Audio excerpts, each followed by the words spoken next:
A ke veneru se si Zoti e shkruan bukurinë në këtë botë? Agimi nuk vjen me zhurmë. Agimi nuk e çon errësirën me forcë. Vjen ngadalë, me butësi, derisa nata dorëzohet vetë. Tjetra, fara nuk bërtet nën tokë që të bëhet pemë. Ajo pret, hesht, beson dhe në kohë të caktuar çel drejt dritës.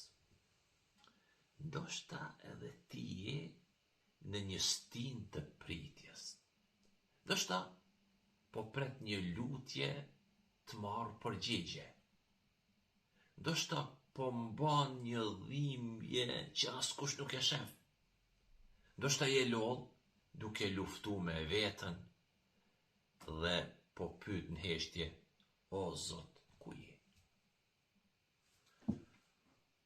Të lutem, dëgjo me zemër.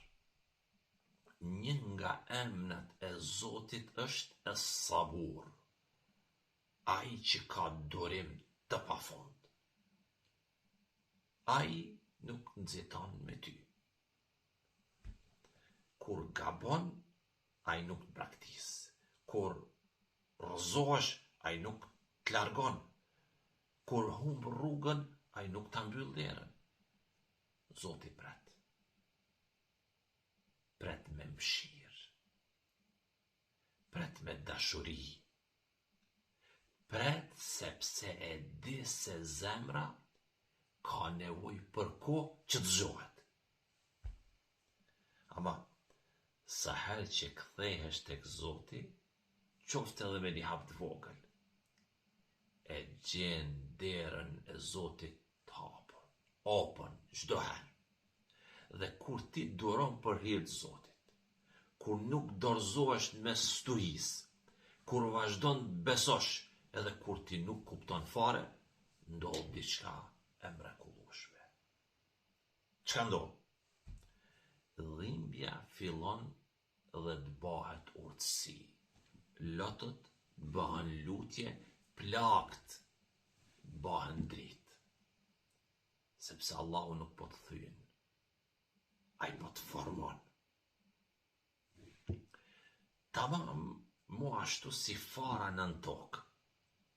Ti mundesh me mendu se je harru, por në të vërtet, por rritesh në një vend që syt nuk i shohin. Prandaj, duro e mos u nxito.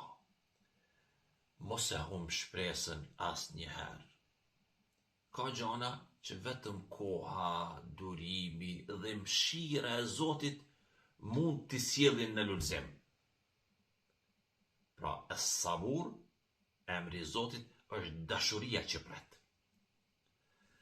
Dhe ndoshta fakti që zemra jote ende e kërkon Zotin, është shenja më e bukur se ai, Zoti, ende po të pret